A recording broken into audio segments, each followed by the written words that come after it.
Begin by preparing your AFO model for vacuum forming. Mark the ankle joint axis, taking care to keep it parallel to the axis of rotation of the foot. Using a marker, mark the medial and lateral joint locations.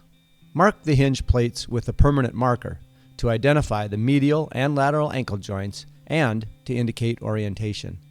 This is important as you will be forming each ankle joint to the model individually. Trace an outline of the ankle joint on the positive model at the established ankle joint axis to allow accurate placement when forming the hinge plates to the model. Use your fingers or a tool to form the hinge plates to the positive model. Peel the backing from the adhesive on the white fabrication pads attached to the hinge plates and stick the ankle joints to the model, paying careful attention to their alignment. Insert a brad nail, which we've included, into the center hole of the articulating rivet and drive it flush to ensure the ankle joint does not move. Note, use of the nail will also help with removing the joint from the cavity after forming. Cover the joint and the model with a very thin nylon hose, for example, feather stretch, taking care to ensure the proper positioning of the joints. Vacuum form as usual, ensuring a good seal and tight vacuum.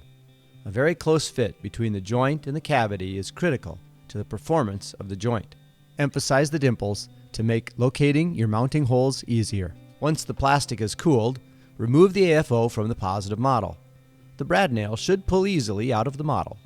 With a marking pencil, establish your trim lines around the ankle joints.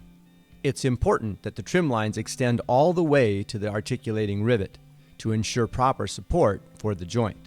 Remove the pivot joints from the AFO cavities by pulling on the exposed end of the brad nail with a pliers. You may want to cut along the front trim lines to improve access to the joints. Finish trimming out the AFO, ensuring that the plastic extends all the way to the articulating rivet to ensure proper support for the joint. Using a 13/64 or a 5mm bit, create a pilot hole in the AFO at the center of the articulating rivet cavity. Using a 7/16 or 11mm bit, drill a larger hole in the cavity. This will establish the trim line around the articulating rivet. Use the pivot punch tool, available for purchase, to quickly and accurately create your mounting holes in the AFO. If you don't have a pivot punch tool, use a 13/64 or a 5mm bit to drill mounting holes into the dimples created by the indexed hole at the top and bottom of the hinge plate cavities. Peel off the white fabrication pads from the joint. There is no need to clean off the residual adhesive, as the finishing pads will cover this. Install pivot ankle joints in their respective cavities and secure with indexed nut and ultra-low head Torx 15 screws. Note, you must add Loctite 263 to prevent the screws from backing out.